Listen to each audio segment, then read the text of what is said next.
Siéntense, muchachos, que les voy a contar un causo de esos que todavía arden en la memoria de la sierra. Fue allá por el año de 1916, cuando la revolución todavía rugía como tormenta en estas tierras del norte.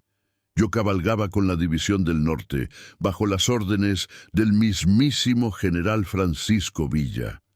Este causo que les traigo es de esos que hacen temblar a los poderosos y dan esperanza a los humildes. Es la historia de un jefe político que creía que su puesto lo hacía intocable y de cómo la justicia verdadera llegó cabalgando desde las montañas.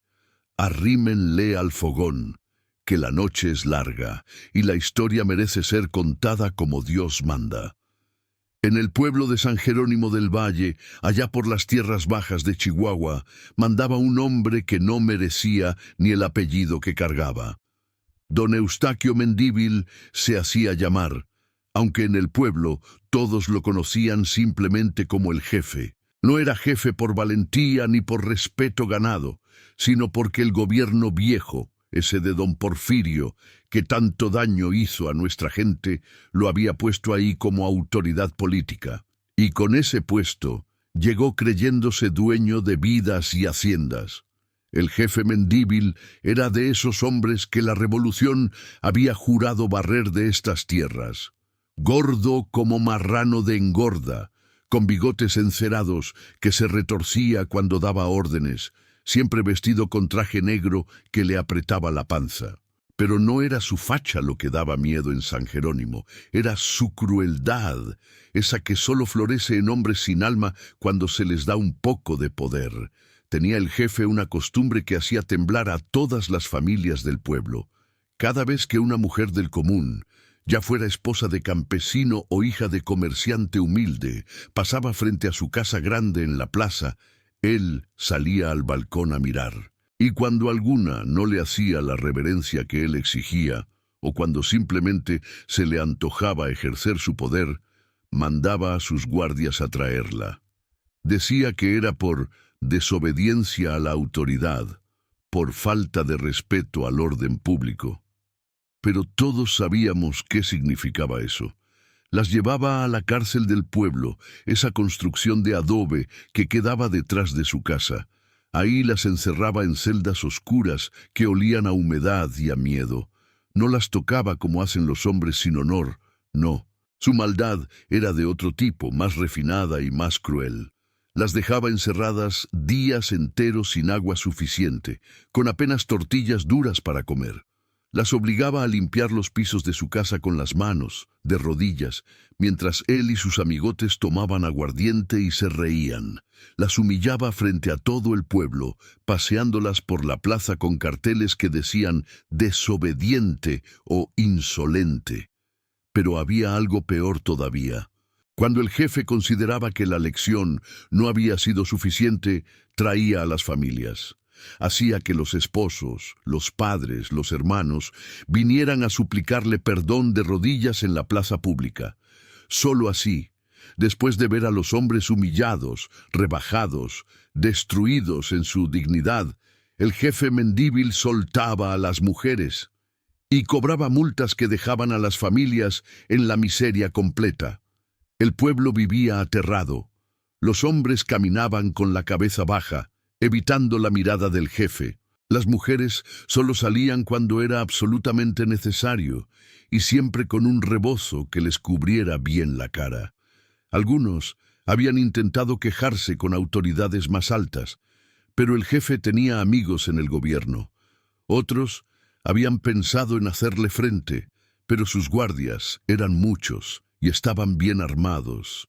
La revolución rugía en las montañas, pero en San Jerónimo del Valle todavía reinaba la tiranía. El jefe Mendívil se creía seguro, protegido por sus contactos y por el miedo que había sembrado. Se paseaba por el pueblo como gallo en corral ajeno, sabiendo que nadie se atrevería a enfrentarlo. Lo que no sabía el jefe era que en estas tierras del norte, donde los cerros hablan y los vientos llevan mensajes, no hay maldad que pueda esconderse para siempre. y que arriba, en las Sierras Bravas donde cabalgaba la División del Norte, había un general que no perdonaba ese tipo de infamias. Un general que había jurado que la revolución traería justicia para los humildes y castigo para los tiranos. Pero todavía no llegaba ese día. Todavía el jefe seguía mandando, seguía humillando, seguía creyéndose intocable.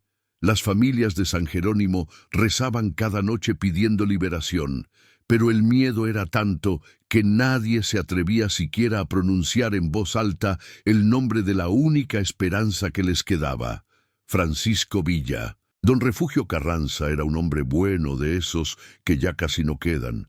Campesino de toda la vida, con manos callosas de trabajar la tierra desde que tuvo uso de razón. Tenía una parcela pequeña a las afueras de San Jerónimo, donde cultivaba maíz y frijol para alimentar a su familia. Su esposa, doña Luz María, era mujer de temple, de esas que sacan adelante el hogar con dignidad, aunque la vida sea dura. Tenían 3 hijos, 2 varones ya grandecitos que ayudaban en la milpa y una niña de apenas 12 años, Carmela, que era la luz de los ojos de don Refugio. La chamaca tenía esa edad en que ya no es niña, pero tampoco mujer, cuando las madres empiezan a cuidarlas más, porque el mundo se vuelve peligroso. Una tarde de marzo, cuando el sol todavía calentaba fuerte, doña Luz María mandó a Carmela al pueblo a comprar hilo para remendar la ropa. La muchacha fue caminando por el camino polvoriento, con su rebozo bien puesto y la cabeza baja, como le habían enseñado. Pero la suerte, esa perra que a veces nos muerde sin razón, quiso que el jefe Mendívil estuviera ese día en su balcón, aburrido y buscando a quien molestar. Vio pasar a Carmela y algo en su mente podrida se activó. Llamó a sus guardias y les ordenó que la trajeran. La acusación fue la de siempre: desobediencia y falta de respeto a la autoridad. Carmela no había hecho nada, pero eso no importaba cuando el jefe había decidido ejercer su poder. La encerraron en la cárcel. Cuando don Refugio se enteró, sintió que el mundo se le venía encima. Corrió al pueblo, fue a la casa del jefe, suplicó, rogó, se arrodilló en el polvo de la plaza. Pero Mendívil solo se reía. Le dijo que su hija aprendería buenos modales durante una semana y que después hablarían de la multa que tendría que pagar. Don Refugio regresó a su casa destrozado. Esa noche no durmió. Su esposa lloraba sin parar. Los hijos mayores apretaban los puños con rabia impotente. Al tercer día, cuando fueron a llevarle comida a Carmela, la vieron demacrada, con los ojos rojos de llorar, obligada a limpiar los pisos de la casa del jefe mientras los guardias la vigilaban. Fue entonces cuando don Refugio tomó la decisión más valiente de su vida. Había oído hablar de la División del Norte, de cómo el general Villa castigaba a los opresores y defendía a la gente humilde. Sabía que los villistas andaban por las sierras, no muy lejos de ahí, pero también sabía que buscarlos era arriesgado. Si el jefe se enteraba, las consecuencias serían terribles. Pero un padre que ve sufrir a su hija es capaz de cualquier cosa. Esa misma noche, don Refugio le pidió a su compadre Jesús, un arriero que conocía los caminos de la sierra como la palma de su mano, que llevara un mensaje. Jesús era hombre de fiar, de esos que no hablan de más y que cumplen su palabra aunque les cueste la vida. Le dio a Jesús una carta escrita con letra temblorosa, donde le contaba al general Villa todo lo que estaba pasando en San Jerónimo. Le explicaba cómo el jefe Mendívil aterrorizaba al pueblo, cómo humillaba a las mujeres, cómo tenía encerrada a su hija Carmela. Terminaba la carta con una súplica: «Mi general, si usted pelea por los pobres como dicen, ayúdenos. No tenemos a nadie más». Jesús el arriero guardó la carta en su morral, junto con un poco de pinole y cecina para el camino. Antes de partir, don Refugio le dio su último peso de plata. «Es todo lo que tengo, compadre. Pero si no vuelvo a ver a mi Carmela sana y salva, ese dinero no vale nada. El arriero partió antes del amanecer, cuando todavía las estrellas brillaban sobre el desierto. Conocía un camino que subía por cañadas escondidas, lejos de los ojos de los guardias del jefe. Llevaba la carta pegada al pecho, bajo la camisa, porque sabía que cargaba la esperanza de toda una familia. Don Refugio se quedó esperando, contando los días. Su esposa seguía llorando, pero ahora había una pequeña luz de esperanza mezclada con las lágrimas. Los hijos mayores no decían nada, pero en sus ojos se veía que también esperaban. Esperaban que la justicia verdadera, esa que no viene de los tribunales corruptos, sino de hombres con honor, llegara cabalgando desde las montañas. Mientras tanto, Carmela seguía encerrada, contando los días en la oscuridad de la celda. El jefe ya le había dicho a don Refugio que la multa sería de 200 pesos, una fortuna que el campesino jamás podría pagar. Era otra de sus crueldades, poner precios imposibles para que las familias cayeran en deuda eterna. Pero allá arriba, en las sierras, un mensaje estaba llegando a manos de un hombre que no perdonaba injusticias. Jesús el arriero llegó al campamento de la División del Norte después de 3 días de camino duro. Lo encontró en un valle escondido entre montañas, donde los villistas habían levantado sus carpas. Había fogatas ardiendo, caballos amarrados a los mezquites y hombres armados que vigilaban todos los accesos. Cuando los centinelas lo detuvieron, Jesús solo dijo: «Traigo mensaje urgente para el general Villa». Lo llevaron hasta una carpa más grande que las demás. Adentro, sentado en una silla de montar que usaba como asiento, estaba el mismísimo Francisco Villa. Lo reconocí de inmediato, aunque era la primera vez que lo veía de cerca. Era un hombre fornido, con bigote espeso y ojos que parecían ver más allá de lo que uno mostraba. Tenía puesta su ropa de campaña, simple pero limpia, y a su lado estaba su rifle, siempre al alcance. Alrededor del general estaban sus oficiales más cercanos: el coronel Fierro, hombre de pocas palabras y mirada dura; el mayor Urbina, que conocía cada vereda de Chihuahua; y otros más, que formábamos el Estado Mayor de la División. Yo estaba ahí también, como capitán de caballería, encargado de los exploradores. El arriero sacó la carta con manos temblorosas. El general Villa la tomó y la leyó en silencio. Conforme avanzaba en la lectura, su expresión se iba endureciendo.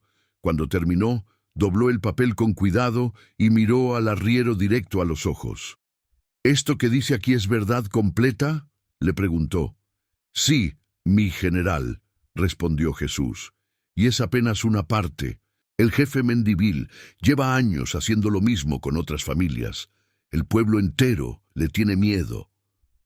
Villa se quedó callado un momento, pero todos los que estábamos ahí sabíamos lo que ese silencio significaba. El general tenía sus reglas, su código de honor. Y una de esas reglas, la que nunca rompía, era que los poderosos no podían abusar de los débiles sin pagar las consecuencias. «¿Cuántos guardias tiene ese jefe?», preguntó el general. «Como 20, mi general, pero son cobardes. Solo saben pegarle a gente desarmada». Villa asintió y miró a sus oficiales. «Muchachos, parece que tenemos que hacer un viajecito a San Jerónimo del Valle». El coronel Fierro, que era hombre de acción rápida, preguntó: «¿Cuántos hombres llevamos, mi general?». «Con 30 basta», dijo Villa. «No vamos a hacer guerra, vamos a impartir justicia». Esa noche se hizo el consejo. El general Villa explicó la situación completa a los oficiales. Algunos propusieron llegar con toda la división, hacer un escarmiento que se oyera en todo Chihuahua. Pero el general negó con la cabeza. «No vamos a asustar al pueblo», dijo. «Esa gente ya tiene suficiente miedo. Vamos a llegar callados, vamos a agarrar al jefe ese, y vamos a hacer justicia como Dios manda. Después nos vamos. Así la gente va a saber que la revolución sí cumple, que no somos como los federales que llegan nomás a robar y a abusar. Me eligió a mí para liderar a los exploradores. Tú te adelantas con 5 hombres, me ordenó. Quiero que me digas dónde están los guardias, cuántos hay, cómo es la casa del jefe. Quiero saberlo todo antes de que lleguemos. Le dije que sí, mi general, y escogí a mis mejores hombres. Esa misma noche, mientras los demás preparaban caballos y armas, yo estudiaba con Jesús, el arriero, el mapa que él trazó en la tierra. Me explicó los caminos, los lugares donde podíamos escondernos, las horas en que los guardias cambiaban turno. El general Villa reunió a toda la tropa escogida antes de dormir. Nos habló con esa voz que tenía, que no necesitaba gritar para que se le oyera bien. Muchachos, mañana vamos a recordarle a un tirano que en estas tierras ya no mandan ellos. Vamos a rescatar a una chamaca inocente. Vamos a darle paz a una familia humilde. Y vamos a enseñarle al pueblo de San Jerónimo que la revolución sí significa algo. No quiero borrachos, no quiero robos, no quiero que le falten al respeto a nadie del pueblo. Vamos a ser profesionales. ¿Entendido? «Entendido, mi general», respondimos todos. Esa noche dormí poco.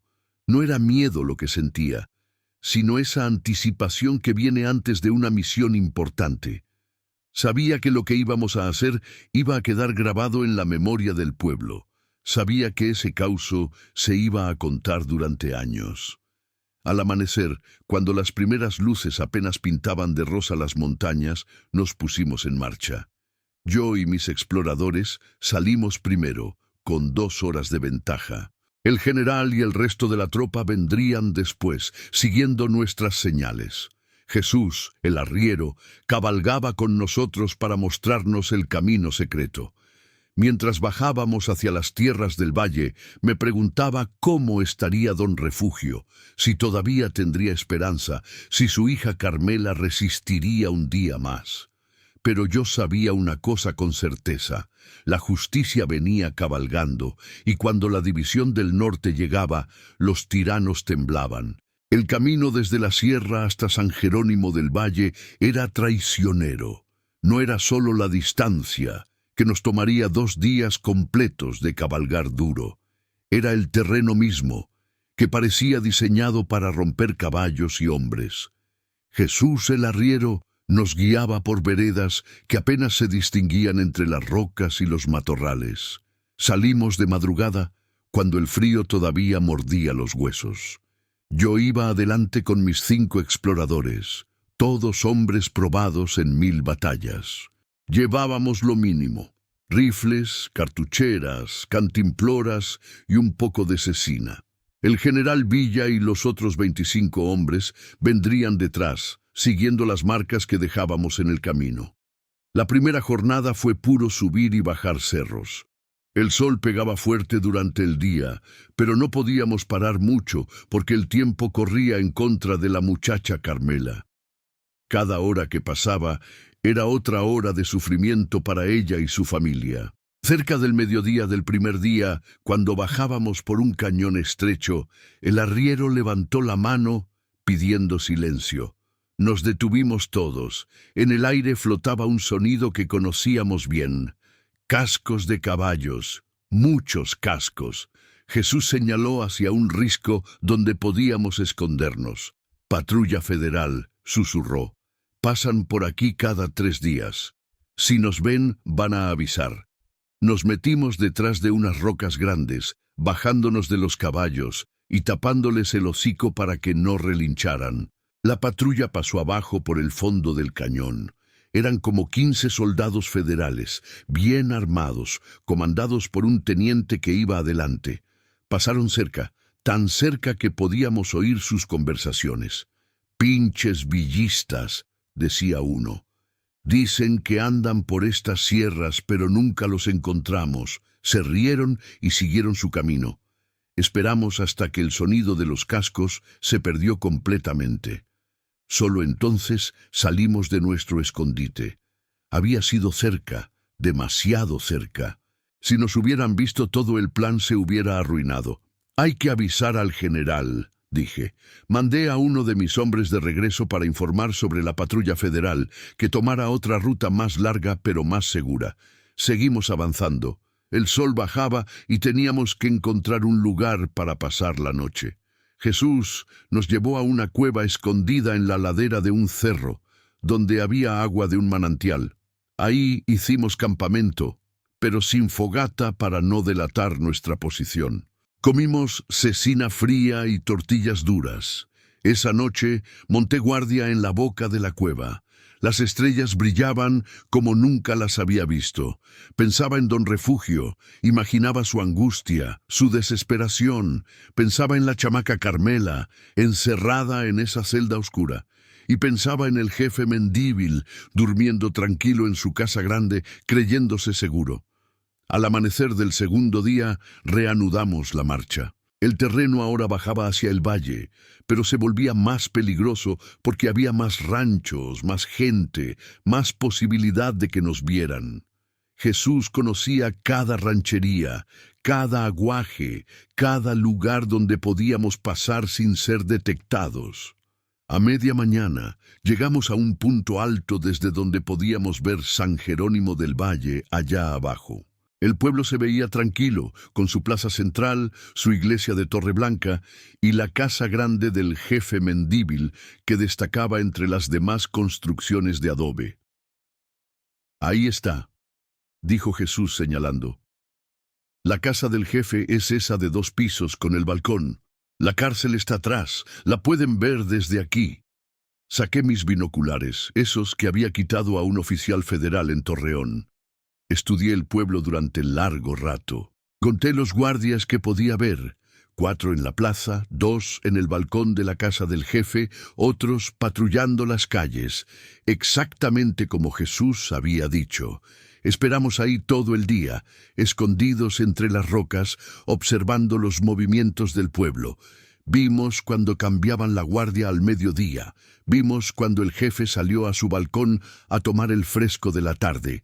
Vimos todo lo que necesitábamos ver. Al caer la noche, el general Villa llegó con el resto de la tropa. Venían cansados, pero con la determinación intacta. El general se acercó a mi posición y le mostré todo lo que había observado. «Bien hecho, capitán», me dijo. «Ahora vamos a planear esto con calma». Reunió a todos los oficiales. En el suelo, con piedras y palos, armamos un mapa del pueblo. Cada quien recibió su misión. Un grupo rodearía la casa del jefe por la parte de atrás. Otro entraría por el frente. Un tercero se encargaría de neutralizar a los guardias sin disparar, para no alarmar al pueblo. Y yo, con mis exploradores, iría directo a la cárcel a sacar a Carmela. «Recuerden», dijo el general, «no queremos un tiroteo. Queremos agarrar al jefe vivo. Y no quiero que nadie del pueblo salga lastimado. ¿Está claro?» Todos asentimos. El plan era bueno, preciso, profesional. Ahora solo faltaba ejecutarlo. Mientras esperábamos que el pueblo se durmiera completamente, me puse a pensar en todos los que habían sufrido bajo el jefe Mendívil.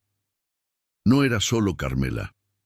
Eran decenas de familias humilladas, cientos de vidas arruinadas por la maldad de un hombre que se creía intocable. Pero esa noche la justicia venía bajando de las montañas. Y cuando la división del norte llegaba, los tiranos aprendían que ningún puesto, ningún contacto, ninguna guardia podía protegerlos del juicio del pueblo. Diga en los comentarios de dónde está escuchando este corrido. La medianoche nos encontró listos. El pueblo de San Jerónimo dormía bajo un cielo estrellado, sin luna, exactamente como necesitábamos. Solo se veían las lámparas de aceite en la casa del jefe y las antorchas donde los guardias hacían sus rondas. Los perros del pueblo ladraban de vez en cuando, pero era ladrido normal, no de alerta. El general Villa nos dio la señal. Nos movimos como sombras bajando del cerro. 30 hombres avanzando en silencio absoluto, solo el susurro de las botas sobre la tierra y el suave crujir del cuero de las monturas. Los caballos los dejamos amarrados en un barranco cerca, con 2 hombres cuidándolos.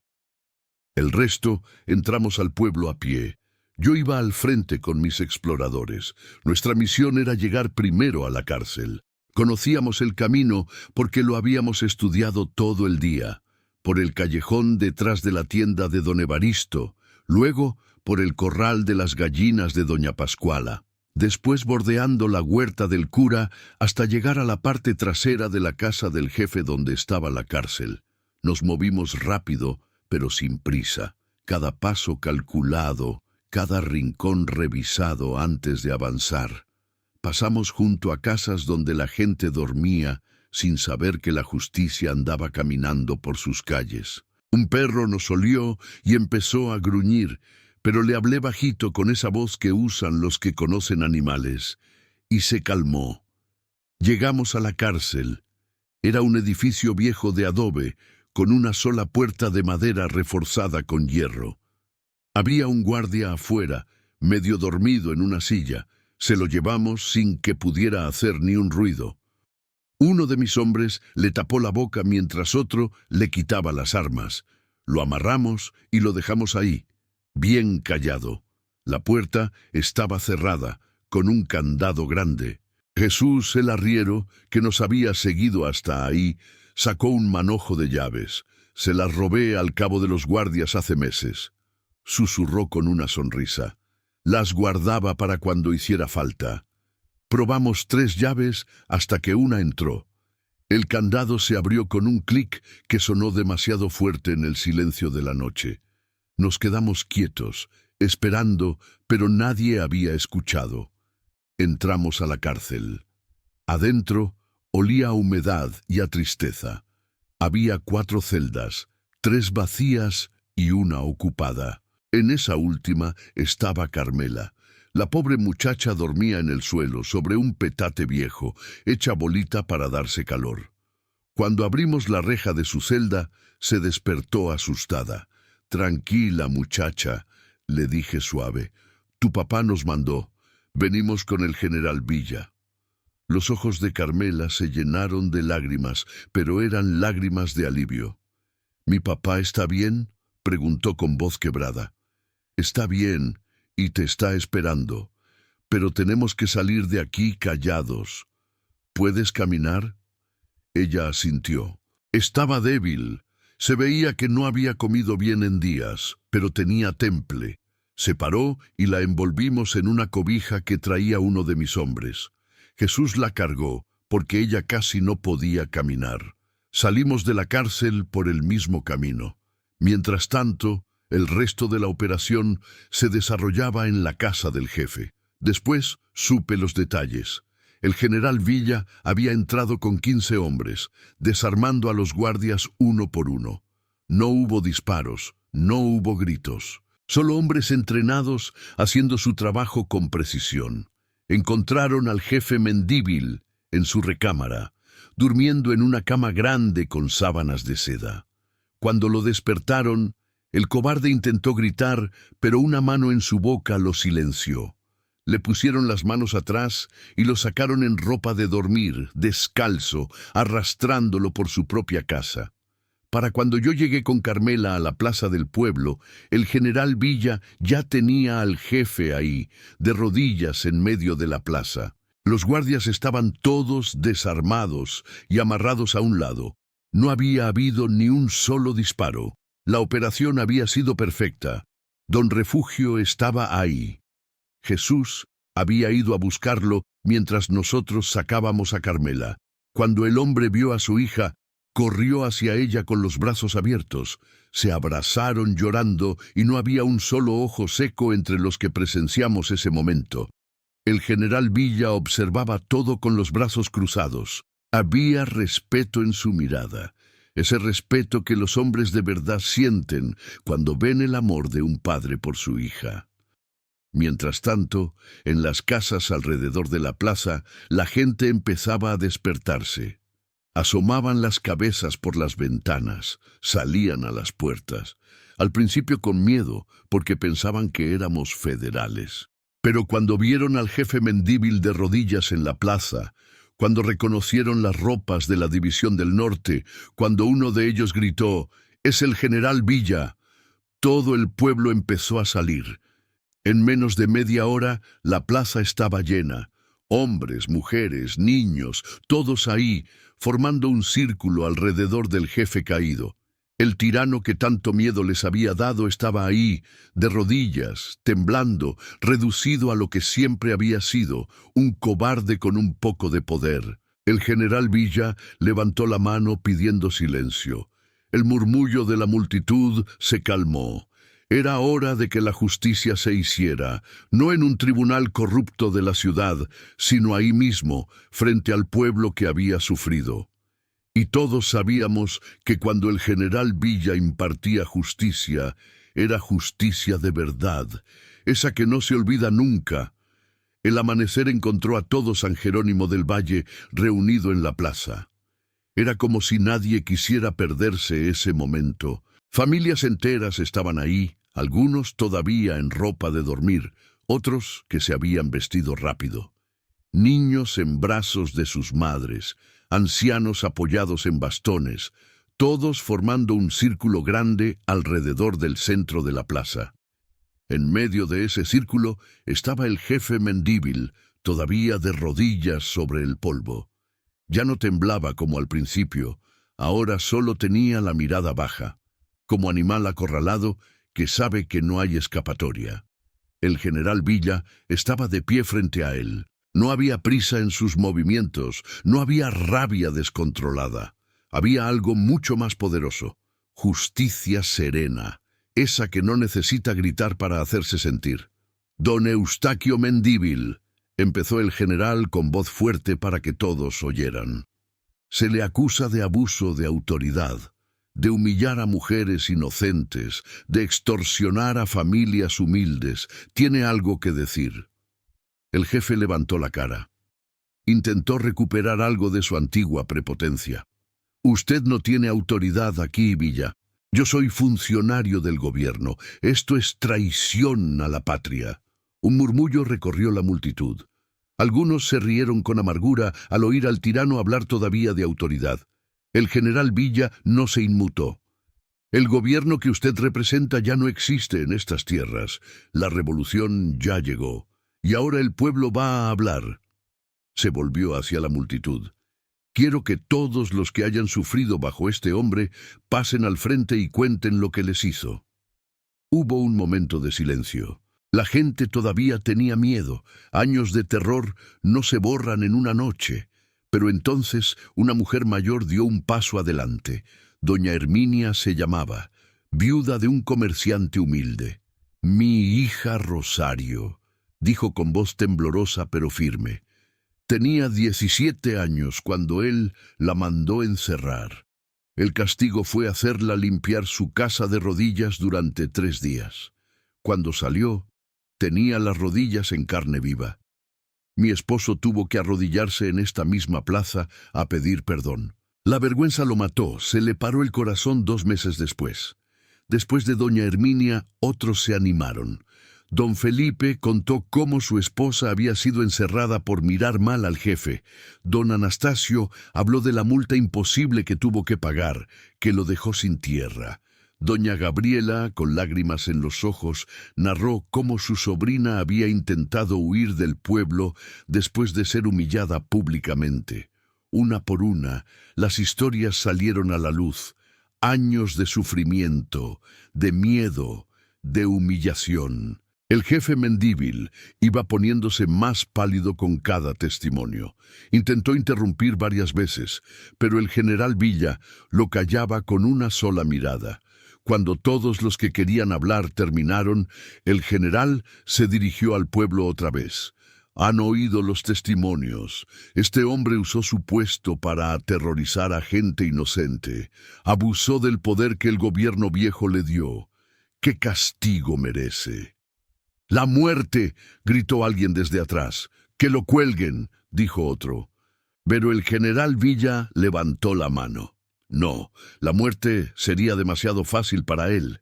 Y nosotros no somos como los federales que matan sin pensar. Vamos a darle un castigo que le enseñe lo que significa la humillación que él causó. Se volvió hacia el jefe. Usted obligaba a las mujeres a limpiar su casa de rodillas. Obligaba a los hombres a arrodillarse en la plaza. Pues ahora va a sentir en carne propia lo que es eso. Le hizo una señal a sus hombres. Trajeron cubetas con agua y trapos. El general señaló el piso de la plaza. Va a limpiar toda esta plaza, de rodillas, con sus propias manos, y cuando termine va a pedirle perdón a cada familia que lastimó, también de rodillas. El jefe intentó protestar. No pueden hacerme esto. Soy un hombre importante, tengo... Usted no es nada, lo interrumpió el general. Empiece ahora o mis hombres lo ayudan a empezar. No hubo más remedio. El jefe Mendívil, con su ropa de dormir sucia y los pies descalzos, empezó a limpiar el piso de la plaza. El sol subía y empezaba a calentar. La gente miraba en silencio, viendo cómo el tirano se arrastraba por el polvo que antes pisoteaba con orgullo. Pasaron las horas. El jefe pedía agua y le daban apenas un trago. Pedía descanso y le decían que siguiera. Sus rodillas empezaron a sangrar, sus manos a ampollarse, exactamente como había pasado con las mujeres que él había obligado a hacer lo mismo. Cuando terminó de limpiar la plaza, ya era media tarde. El general lo hizo parar en el centro. Ahora viene la segunda parte. Va a ir casa por casa de los que lastimó. Va a arrodillarse ante cada familia y va a pedir perdón. El calvario del jefe continuó. Lo llevaron primero a casa de don Refugio. Ahí, frente a Carmela y su familia, tuvo que arrodillarse y pedir perdón. Don Refugio no dijo nada, solo asintió con dignidad. Su hija, la pequeña Carmela, lo miró con ojos que ya no tenían miedo.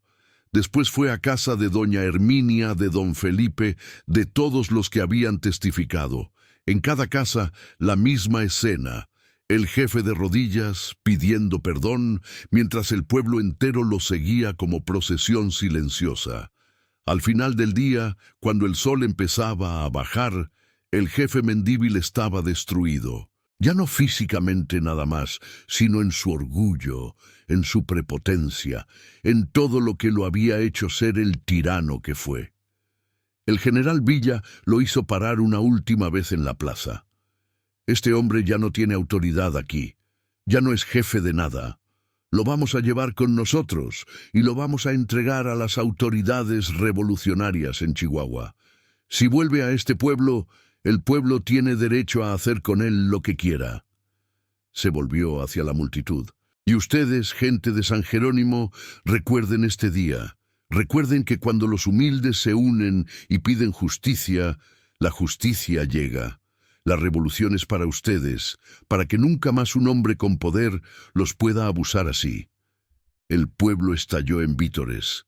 ¡Viva Villa, viva la revolución!, gritaban. Niños corrían alrededor de la plaza, mujeres lloraban de alivio, hombres se abrazaban. Era justicia poética, de la más pura.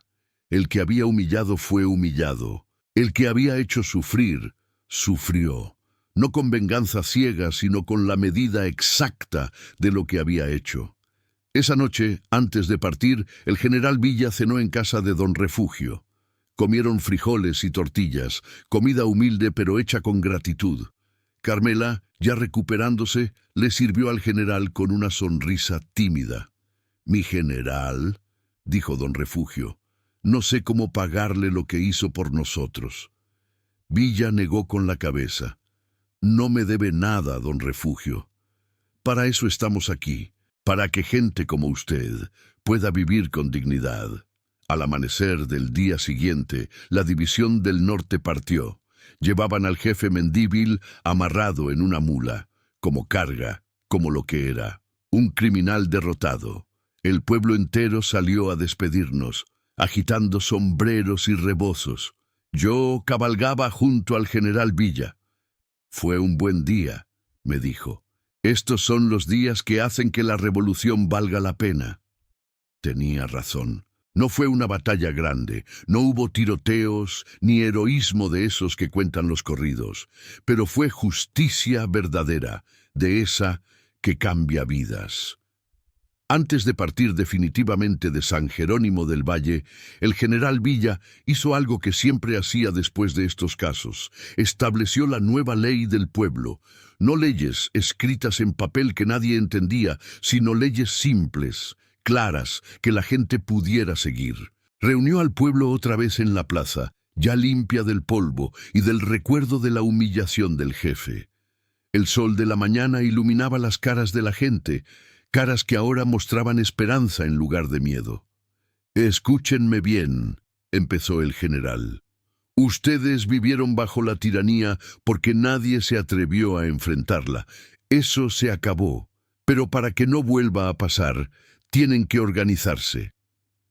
Señaló a varios hombres del pueblo, esos que durante los testimonios habían mostrado valor. «Ustedes van a formar el Consejo del Pueblo. Van a ser la autoridad aquí, pero no como el jefe Mendívil que mandaba con miedo. Ustedes van a servir al pueblo, no a servirse del pueblo». Don Refugio fue uno de los elegidos. También don Felipe, el tendero don Evaristo y 3 hombres más de probada honradez. «Cada mes van a reunirse en esta plaza», continuó Villa. «Y cualquier persona del pueblo puede venir a hablar, a quejarse, a proponer. Nadie está por encima del pueblo». Después habló de la tierra, las propiedades que el jefe tenía, su casa grande, sus terrenos, todo eso ahora es del pueblo. Pueden venderlo y usar ese dinero para la escuela, para arreglar el camino, para lo que el pueblo decida, pero no se lo repartan entre unos pocos, es de todos. La gente asentía, algunos tomaban notas mentales, otros repetían las palabras del general para no olvidarlas. «Y otra cosa», dijo Villa con voz más seria, «si viene otro funcionario del gobierno viejo, otro jefe político, otro que quiera mandar como mandaba Mendívil, no se queden callados. Manden mensaje. La División del Norte anda por estas sierras y siempre vamos a venir cuando el pueblo nos necesite». Doña Herminia, la mujer mayor que había sido la primera en dar su testimonio, levantó la voz. «Mi general, ¿y si vienen los federales a vengarse por lo que pasó aquí?» Era una preocupación válida. Los federales no perdonaban este tipo de desafíos a su autoridad. «Si vienen los federales», respondió Villa, «ustedes no pelean, no tienen armas, no tienen entrenamiento. Ustedes se hacen a un lado, dejan que hagan lo que vengan a hacer y después nos avisan.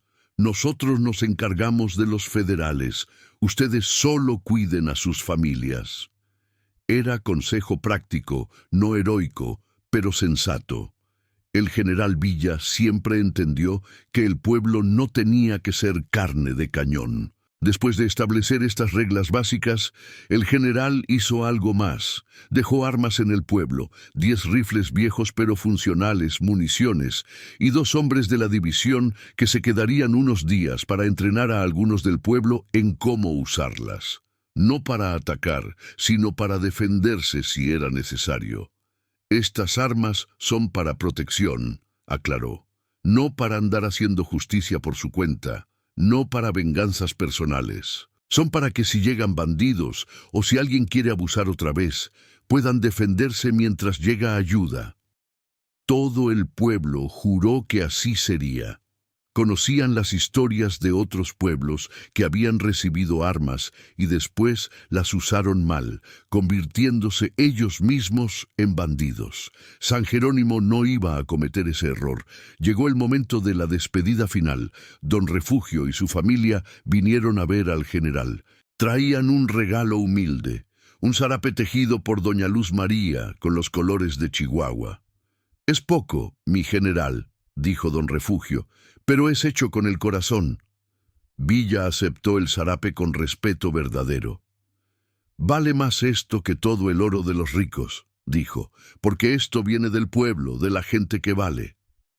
Carmela, la muchacha que habíamos rescatado, se acercó tímida. «Gracias, mi general», dijo con voz suave. Usted nos devolvió la vida. El general Villa, ese hombre duro que había visto 100 batallas, se agachó para quedar a la altura de la chamaca. No me agradezcas a mí, muchacha. Agradécele a tu padre, que fue valiente y mandó pedir ayuda, y cuando crezcas, recuerda este día. Recuerda que la justicia existe y que nadie tiene derecho a humillar a otro ser humano. Montamos los caballos. La división del norte se formó en columna, 30 jinetes listos para volver a la sierra. El ex jefe Mendívil iba en medio, amarrado a su mula con la cabeza baja. Era un recordatorio vivo de lo que pasaba cuando los tiranos caían. El pueblo entero nos despidió, no con gritos ni vítores esta vez, sino con algo más profundo, respeto y gratitud genuinos. Algunos hombres se quitaban el sombrero, mujeres levantaban a sus niños para que vieran pasar a los villistas. Viejos bendecían nuestro camino. Mientras salíamos de San Jerónimo del Valle, el general Villa cabalgaba en silencio. Yo iba a su lado, como siempre.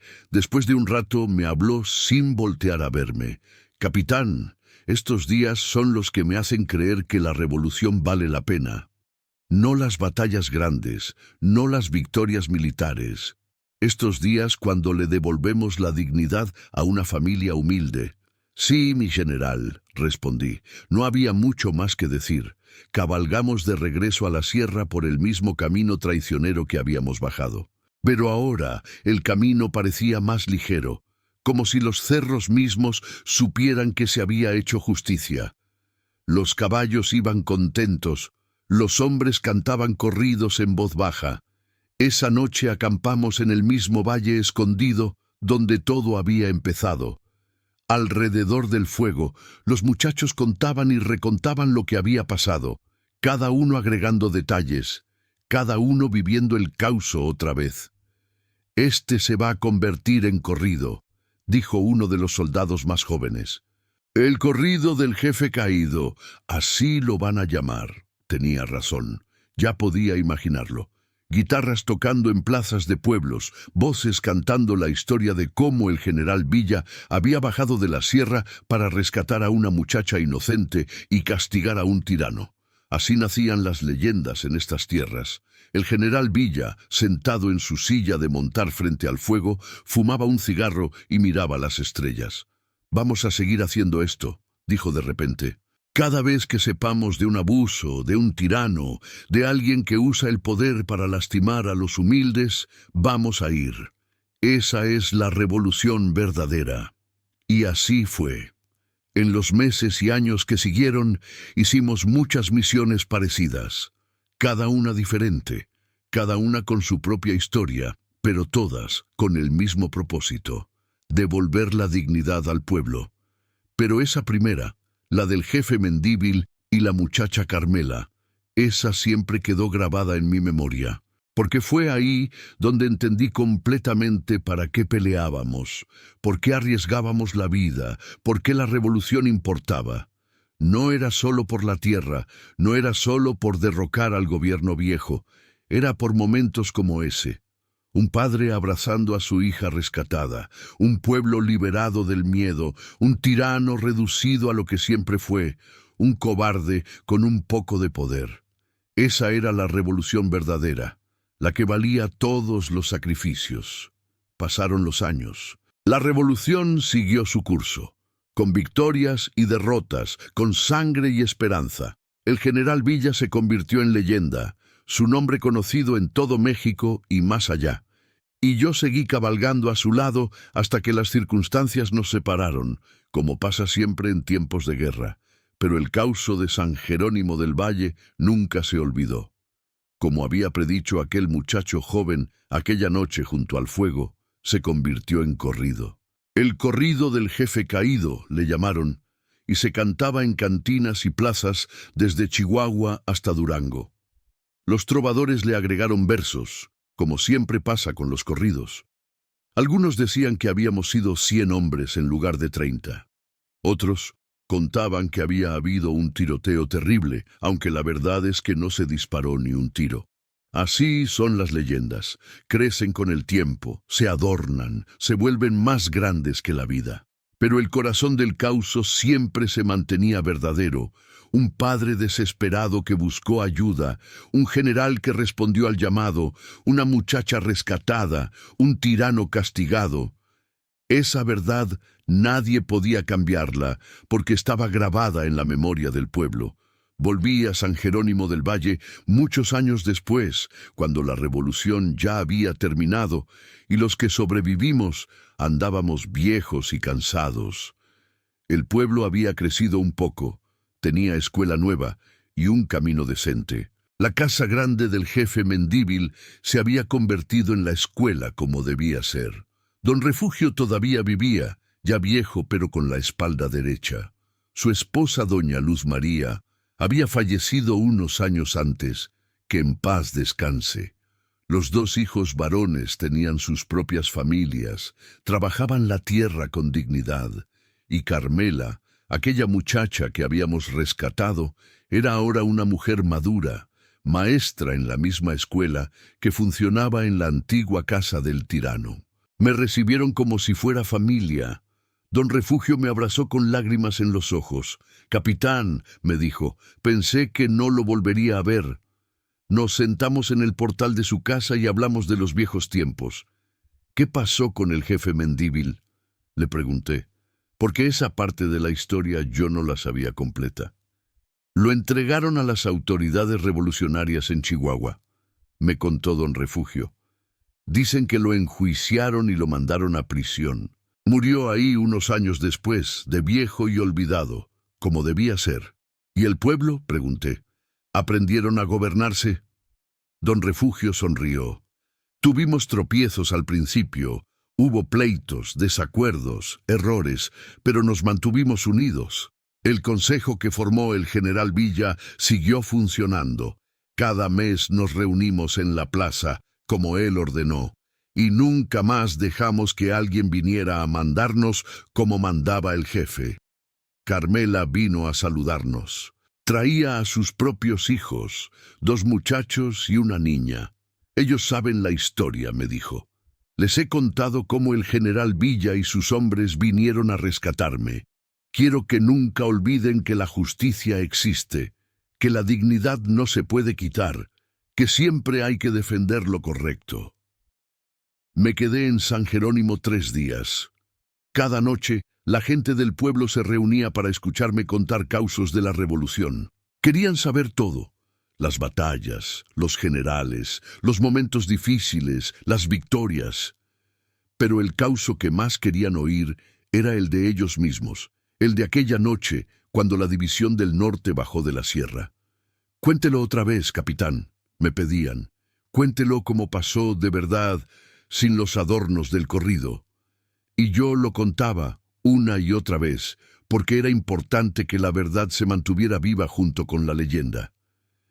En mi última noche en el pueblo, hubo una reunión grande en la plaza. Trajeron guitarras y violines, hicieron carne asada y trajeron cerveza. Era casi como fiesta, y en algún momento de la noche, uno de los músicos empezó a tocar el corrido del jefe caído. Todo el pueblo cantó. Los viejos que habían vivido la historia original, los jóvenes que la conocían por los relatos, los niños que apenas empezaban a entenderla. Todos cantando juntos, manteniendo viva la memoria. Yo me quedé callado, escuchando, sintiendo algo profundo en el pecho. Era orgullo, sí, pero también era algo más. Era la confirmación de que aquello por lo que habíamos peleado, aquello por lo que tantos habían muerto, había valido la pena. No habíamos ganado todo lo que queríamos en la revolución, no habíamos logrado todos los sueños, pero habíamos dejado lugares como San Jerónimo del Valle, donde el pueblo había aprendido a vivir con dignidad.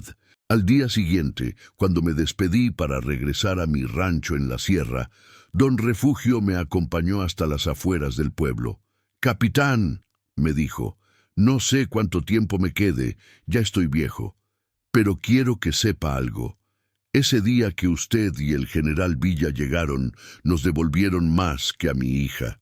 Nos devolvieron la fe en que el bien puede vencer al mal, en que la justicia existe, en que los humildes también importan. Le estreché la mano. Don Refugio, ustedes nos dieron algo a nosotros también. Nos recordaron por qué valía la pena pelear. El general Villa siempre dijo que días como ese eran la verdadera revolución. Monté mi caballo y emprendí el camino de regreso. Mientras cabalgaba por las mismas veredas que había recorrido tantos años antes con la División del Norte, pensaba en todo lo que había vivido, las batallas, los compañeros caídos, las victorias y las derrotas, y pensaba en causos como el de San Jerónimo, que tal vez no aparecían en los libros de historia, pero que eran el alma verdadera de la revolución. Ahora soy viejo. Mis manos tiemblan cuando sostengo el café. Mis rodillas duelen cuando hay cambio de tiempo. La mayoría de mis compañeros de la División del Norte ya se fueron. Están enterrados en diferentes rincones de estas tierras que tanto amaban. El general Villa mismo cayó hace años, traicionado como siempre se traiciona a los grandes hombres. Pero las historias siguen vivas. Los corridos todavía se cantan. Los nietos de aquellos que vivieron la revolución todavía preguntan, todavía quieren saber. Y mientras haya alguien que recuerde, mientras haya alguien que cuente estos causos, la revolución no habrá terminado del todo, porque la revolución verdadera no fue solo tomar ciudades y ganar batallas. Fue cambiar la manera en que la gente se veía a sí misma. Fue enseñarle al pueblo que tienen derechos, que tienen dignidad, que nadie puede quitarles eso. Fue mostrarles que cuando los humildes se unen y piden justicia, la justicia puede llegar. San Jerónimo del Valle fue solo uno de muchos pueblos. El jefe Mendívil fue solo uno de muchos tiranos. Carmela fue solo una de muchas víctimas. Pero cada pueblo importaba, cada tirano derrotado era una victoria, cada víctima rescatada era un triunfo. Y yo, que tuve el honor de cabalgar con la División del Norte, que tuve el privilegio de conocer al general Francisco Villa, que viví esos días de gloria y dolor, tengo ahora el deber de contar estos causos, de mantener viva la memoria, de recordarle a las nuevas generaciones que la justicia existe, que vale la pena pelear por lo correcto, que los tiranos siempre caen. Este causo que les conté, el del jefe caído, es uno de tantos.